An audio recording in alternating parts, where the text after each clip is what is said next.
Hi everyone, I'm immigration lawyer John Khosravi joining you today, Thursday, September 10th at 5 p.m. Pacific for our regular Q&A that we do at this time live on TikTok, immigration lawyer John, and on the Instagram page for the JQK Law Firm, JK Law Instagram page, as well as YouTube, where a lot of you are watching this on the YouTube channel. Like, subscribe, and ring that bell to get more updates. We try to do a video every day, at least once a day, and also images of approval notice so you get an idea of timetables and a lot more. And as an extra bonus, if you're thinking about getting married or doing a fiance visa, download the free Ultimate Marriage Green Card Guide free at www.marriageimmigrationlaw.com/ebook. Remember to type in that www at the beginning. Download the free ebook guide that'll break down the process so you have a strategy before you consult an attorney and get help like that. So as people are trickling in, thank you everyone for joining. We're going to discuss and take your questions about U.S. immigration law. There's a lot of craziness going on, so we'll have some updates so you figure out what's going on and what to expect. It's not case-specific advice. For that, you should consult with an attorney in private. But, John stuff's right here. So with that, let's get it started.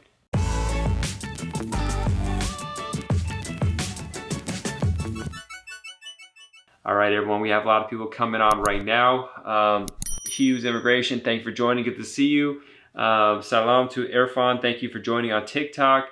TikTok's been a wonderful group, a lot of questions. YouTube Live's a lot of questions. Instagram, some days is up, some days is down, but I'm happy to help. Just for those who are doing student visas or interested in student visas, I'm going to have a live Q&A on, I can't remember what day it is, but if you're watching on any of these social media platforms, not TikTok, but on Instagram, on Instagram, you can catch the image where it has a timetable and the location to sign up for the free student visa conference or Q&A I'm doing with another immigration attorney, Dobrina Ustan. But on YouTube, go to the community page. I posted an image that has a website for you to register, the time and day to do that. So I think it's going to be a lot of fun. A lot of people who want to come to the United States to study, student visa holders. And so definitely check out that page. You come in, we'll have a discussion, some charts that break down the process, and then open it up to live Q&A so you ask questions from two people there about this immigration process for doing, student visas in the United States. Study here, go to school here, get your degree here, learn English, and then take your life to the next level. Thank you, Irfan, for joining us as well. Hi again. And as well as everyone else, Hughes Immigration again. Good to see you. So what else is going on in the immigration news? Well, not a lot of good stuff. Tomorrow, September 11th, they're changing up the regulations. This is kind of crazy situation. I didn't read the whole thing because it was kind of shocking, and I've had so much work I couldn't get through the whole thing. But they're making the regulations so that the CDC, the Center for Disease Control, can make a determination that that a country is so dangerous with regards to the kind of contagious diseases that they could just ban anyone from that country from coming in. So we could see some massive travel bans coming in that can't be stopped. And the language is kind of fast and loose. They would essentially said if someone's already here, they can even kick him out if they're from that country. So I'm not sure how that's going to work out, if that's exactly what they're trying to say. There's definitely going to be lawsuits about it, but it's wild stuff coming. So there's no sense of security if you're coming to the United States and visiting here as a non-immigrant visa holder, unfortunately. They're just playing this sick game with people's lives. It's unfortunate, but that's the one new thing that popped up that I wanted to share with everybody, so just what kind of stuff's going on right now. There might be massive bans coming. We'll see. It's September right now. Elections happen pretty soon. We'll see how bad it gets before and after the election. Juan asks, if I'm applying for a green card through employment, how much money should I keep in my account for adjustment of status? Well, if you're applying for a green card through employment, you don't need to keep money in your account. That's not one of the requirements. The requirements that you have a job that pays you according to what you're supposed to be getting paid, and that's the main thing they're going to look at.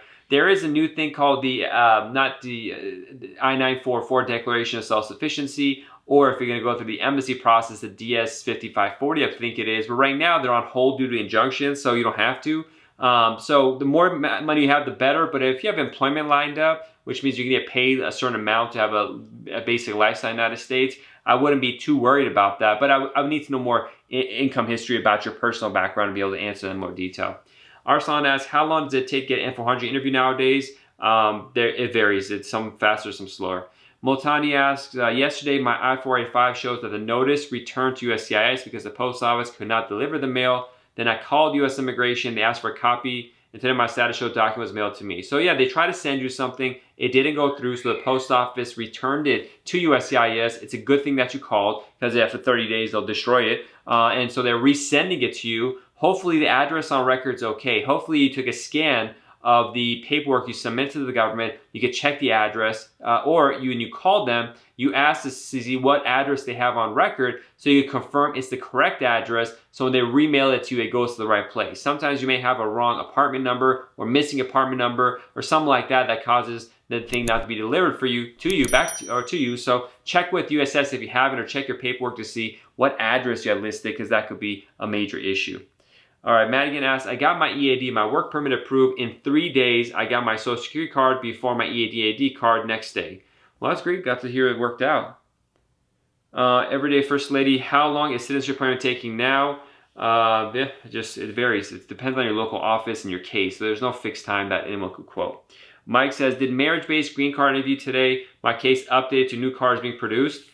Yeah, if it's updated, you got approved, and green card's being printed right now. Congratulations. I'm glad it worked out. Which field office, what area were you in? How long did it take? These are the burning questions everyone wants to know. So how long did it take for you to get that marriage green card? Interview took only 40 minutes. That's good to hear, Mike. You didn't have to do too much. Mike, did you do it on your own, or did you have an attorney helping you? So let us know if that was the case. Cleveland, Ohio. That's wonderful that Ohio works that fast. You know, I had a colleague, was it Ohio she left, and she said the office there was pretty strict, maybe, before she came to the West Coast. But I'm glad it worked. You know, these cases should be that simple. They shouldn't be too complicated. They have enough computer systems doing background checks, and they request so much paperwork. They shouldn't need an interview that's that long. So I'm glad it worked out, marriage-based case, and they got it done. Just remember, if the marriage was new, it's going to be a 2-year green card. You got to do removal of conditions, all that. Mike says, I did it on my own, just got in and out. They didn't even ask anything, only took pictures. Well, that's wonderful, Mike. I'm glad to hear that. Congratulations, you did a great job. You know, the main thing is the interview is you just want to, it's a simple thing, and make sure they have your information correctly, so they mail the green card to the right place. We just had a question about somebody who had some issues with that. Another one, did they spell your name right or wrong? Because they don't want them to print the green card with the wrong information. There's a lot of that. There's no technical stuff that we make sure it happens. But congratulations, I'm glad you got it. Saj says, sir, my EAD, my work permit will expire in October. Applied for a renewal last month, and I-485 is pending. Okay, what's your question? Every First Lady, another person asks, has the interview process changed for citizenship appointment? No, but you just have to wait. Velrose says, I never did a biometrics. I applied for work permit, sir. When do I get my work permit? Whenever they get around to approving it. Mike says, thank you. So I guess it's approved and it's done. Well, it's not done until you get it. And it depends. If you have a 2-year conditional green card, you have to do another application. So it's never done. And under this administration, normally I would be like, yeah, it's done. But like, there's some crazy stuff that pops up. Most likely you're all good. But, you know, you can't guarantee stuff, unfortunately. Saj says, mean expired EAD affect the job?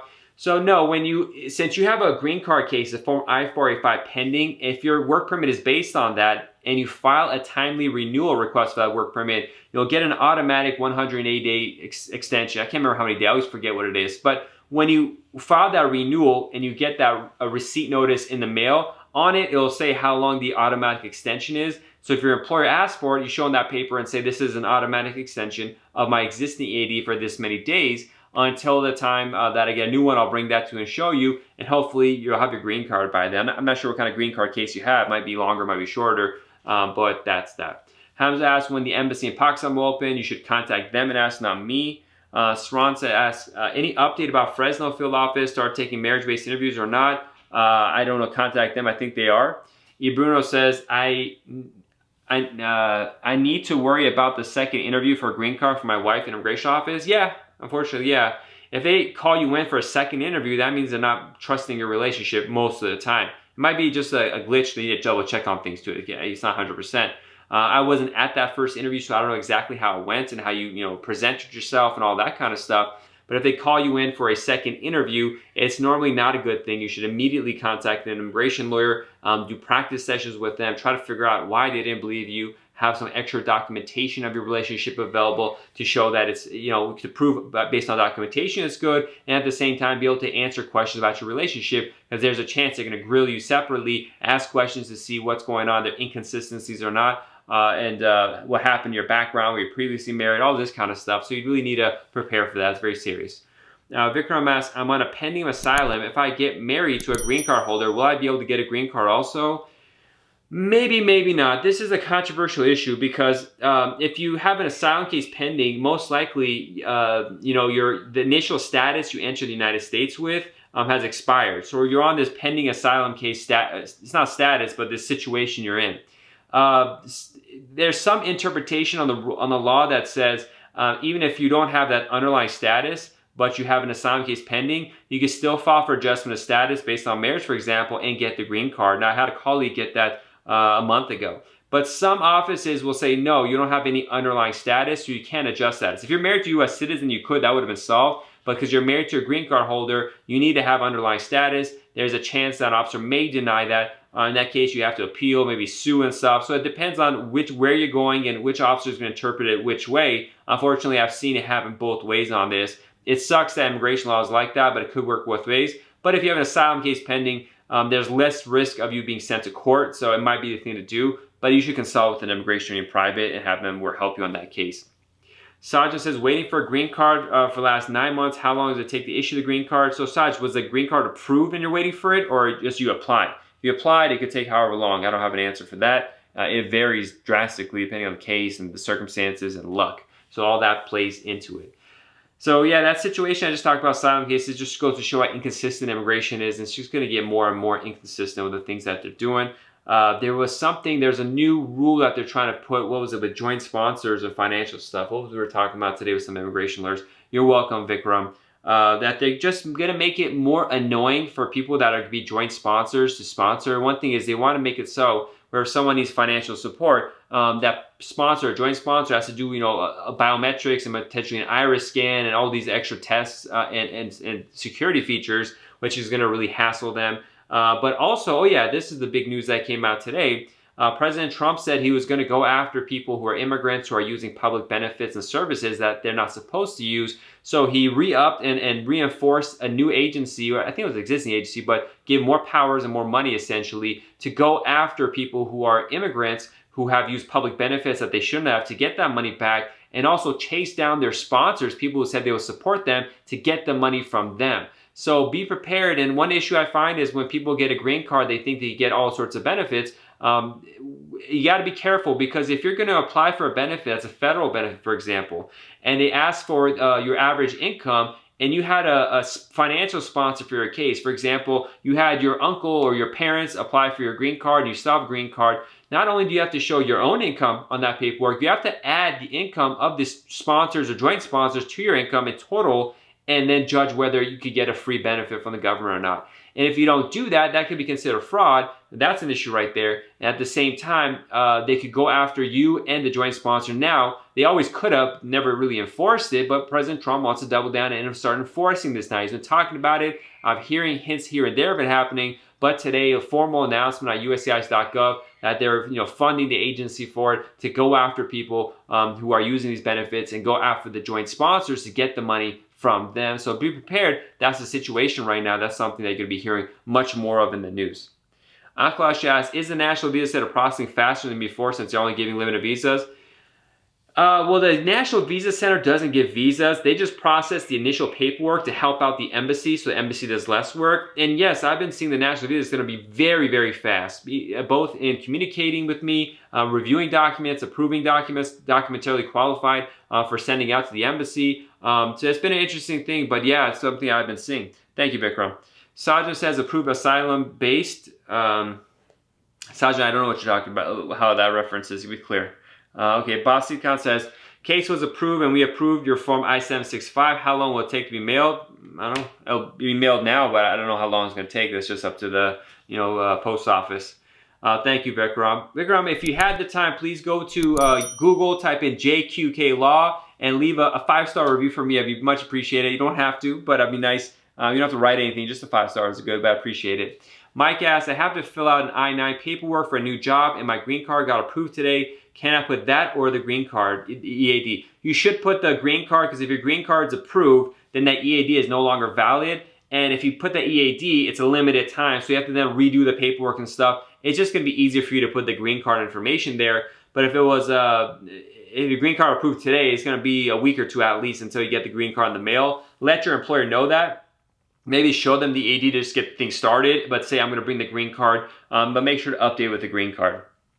Strong says, my work permit expires in January 21. When is the best time to renew? Well, you can renew 180 days beforehand, 6 months beforehand, essentially. So just do it now. Why wait? It depends on what kind of case you have, what the work permit type is. People call it a work permit. There's different variances, so I need to know more information before I could say exactly. Yeah, I recommend doing it sooner rather than later. Why not? But I need to review your case first, tell you exactly what to do. Hulk Sherry asks, hello, sir. I'm on an F1 visa. That's for students. Still studying. Can you tell me how to renew my visa? Well, if you're still studying here, you don't need to renew your visa. Just continue studying lawfully and keep things going. If you leave the country, you need to apply for a new visa at an embassy or consulate abroad, just like how you originally got the visa, and that's that. Yasmin, good to see you. Yeah, that's that. Akia says, if you hand in all your paperwork to the National Visa Center, the usual response time is 60-90 days. How long will it take now? Again, it's as someone asked about this earlier, I've been getting responses from the National Visa Center in like 2 weeks and stuff like that. So it's been pretty interesting. Yasmin on what is it called? Instagram asks, how much is the minimum I should invest for E2? There's no minimum for an E2. The minimum is however much money you need to have a successful business in that business that you're operating. So if you tell me that you're going to open up a restaurant at the top of a hotel, you know, how much do you need for that? So you might need millions of dollars. But if you're going to tell me you're going to make a small restaurant in a rural area of Arkansas where you need less than that. So the minimum is really how much the minimums need to have a viable, successful company that could pay for your operations, pay for your life, and hire some people to help the community and the U.S. economy. So that's the true answer to an E2 visa. That's an investor kind of visa that doesn't lead to a green card. It just allows you to stay in the United States and be here. So if you, there's again no minimum. It depends on what your business is. Some businesses, if you say I need a car I'm making a car factory, you need a lot of money. There's no, there's no way to do it less. So don't look at it as what the minimum is. Look at it what your business is and what your business needs. That's how it should be looked at. My favorite asks, can we apply for citizenship after 3 years? Well, there's several requirements and eligibility requirements you have to meet to be able to apply for citizenship. To be able to file for 3 years, one of the requirements is that you have been married and living with a U.S. citizen for the last 3 years after getting your green card. So if you've been married to a U.S. citizen, living with them, and it's around 2 years and 9 months now, you could potentially apply for a citizenship form N-400 application for naturalization. But I say potentially because there's other requirements that are needed to be able to successfully file a citizenship case, a naturalization case, and have it approved. I don't know the rest of your background to be able to answer that, so I can't advise if that's that. But just with regards to your specific question about the 3 years, that's the rule. You have to be living and married with a U.S. citizen for the last 2 years, 7 months, or 3 years after getting your green card for that to be possible. Vikram says, I'll definitely do that. Name your law firm again. Sure. Thank you, Vikram. JQK, J as in Jack, Q as in Queen, K as in King. Law, JQK Law Firm. It's an immigration firm. I have about like 88 or some reviews that it pops up. Try and get to 100. Thank you. Thank you, Yasmin. You're welcome. I appreciate it. Thank you for asking that question. Mike says, you're awesome. Thank you, Mike. Rocky asks, if we withdraw asylum and back to home country, can we come back USA with investment? It depends. I mean, if you say a lot of things in your asylum application that you're afraid to go back home, then you go back, they make questions to say, was that asylum case fraud or was it real? Were you really worried about going home or not? So that issue exists. But if you could, explain why it's not an issue, maybe you come back to an investment visa. No guarantees, but, do what you got to do. Sajjan asks, asylum granted, waiting for green card since last 9 months. How long will it take to issue? That's up to the Immigration Department, USCIS, how long it'll take. Check out USCIS.gov for case processing times. Left Coast asks, if someone has DACA, can they qualify for the unemployment extension? DACA and unemployment are separate things. If you've been lawfully working in the United States and you could get that, then yeah, the unemployment, I don't go into details. I don't know what the exact rules of that are, but generally, getting unemployment insurance is entitled to everyone who's worked. If you paid into that, you can get from it. So if someone's DACA, should be able to get it. But again, I don't know. I don't study the details on unemployment insurance, that kind of stuff, so I can't say for sure what's appropriate. My Phase asks, what happened next when our case is in NBC? I just recorded a video on this. Hopefully it'll be out in a few days. It's a 20-25 minute video breaking down the whole consular processing system. But what happens next if your case at a National Visa Center is, you submit the documents that they need. Once they find that it qualifies, then you wait for an appointment at the embassy, and eventually you do an embassy, and then that's that. Embassy interview, and that's that. Strong says, I have asylum case for C8. Okay.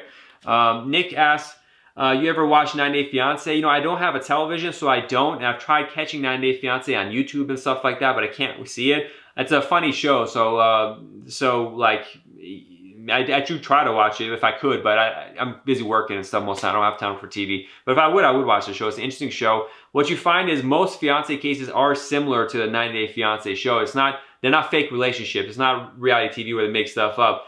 About, I would say, 7 out of 10 fiance visa cases are like that show that I've seen, which makes it a handful. but they're loved a lot of time. I don't think they're faking it. Even the show, people on the show, not faking it, but it's just fiance visa is just for some reason that's how it works. I don't know sure why, but you see a lot of that stuff. Akiyesh says thank you. Is it Akiyesh? Yeah, thank you as well. IF Plus says thoughts on getting Canadian work visa as a current H-1B. I don't handle Canadian immigration law, so I can't advise onto that part. I'll talk with a Canadian lawyer to see what's going on. But do what you gotta do if you think life in Canada is more realistic for you to get permanent residency or your better lifestyle, more money, all that. That's something to look at, financially. But with regards to law and stuff, I can't answer stuff about Canada. Akash follows up, after the National Visa Center, the NBC, contacts you, what's a time limit for the interview? Is it 2 months? There's no time limit. It could be 2 months. It could be 2 years. There's no limit whenever the embassy is ready. 111 Singh asks, in how many days USCIS destroy notice if I get returned by post office? It was like 100 days. I think they lessened it to 30 days. There was a memo there's a notice they gave out like 2 years ago about this. I can't remember the exact number of days, but if you get a notice like that, you have to immediately contact them and try to fix it out because that's going to be an issue, a severe issue. So you really want to look into that and contact them, try to fix it up before they trash it. I've had a situation where we called them, they said they resent it, but they still destroyed it. So it's not good. Most of the time, it's not going to get fixed. They have to just kind of resubmit things. Hulk Sherry says, thank you as well. Rocky says, thank you, sir. Good. God bless you. Thank you. Vanessa Water says, can you become a police officer with a student visa? No. On a student visa, you are not allowed to work except for some work experience training kind of stuff. It's called OPT or CPT or some on-campus employment. To be a police officer, you have to have full authority to work in the United States, which usually comes with permanent residency or citizenship.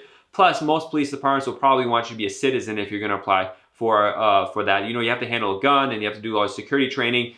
Green card holders are allowed to have guns. Non-U.S. citizens, for example, a student visa holder or just visa holders in general, are not allowed to have weapons or even use weapons in the United States unless they have an exception. For example, if they're coming here as a shooting athlete, some person shoots targets, they may have an exception to that gun requirement. But as a non-lawful permanent resident or citizen, you're not allowed to have any weapons, at least have a gun, firearm in the United States against federal law. Kanapan says, N400 interview, no decision for almost 8 months. So if you had a decision and it's been more than 120 days and they haven't responded, you should try to contact the office, contact the congressperson, and if still no response, you need to file a lawsuit against them to force the issue, but consult with the lawyer first to see if they have an idea of why it's taking that long. Saja asks, if EAD expires, I don't get an EAD receipt, then it affects a job. Yeah, if your EAD expires and you didn't get the receipt or you didn't file it, that means if you didn't file the case, yeah, it's going to have a problem. But if you filed it and then no receipt came, it got lost, you could request a new receipt to be sent to you from USCIS. Multani on Instagram asks, I already changed address with USCIS, but still sending me mail to my old address, and mail goes return post office. What should I do? Yeah, Multani, that's a major issue, and that's why when you start a case, I always get worried when clients move addresses.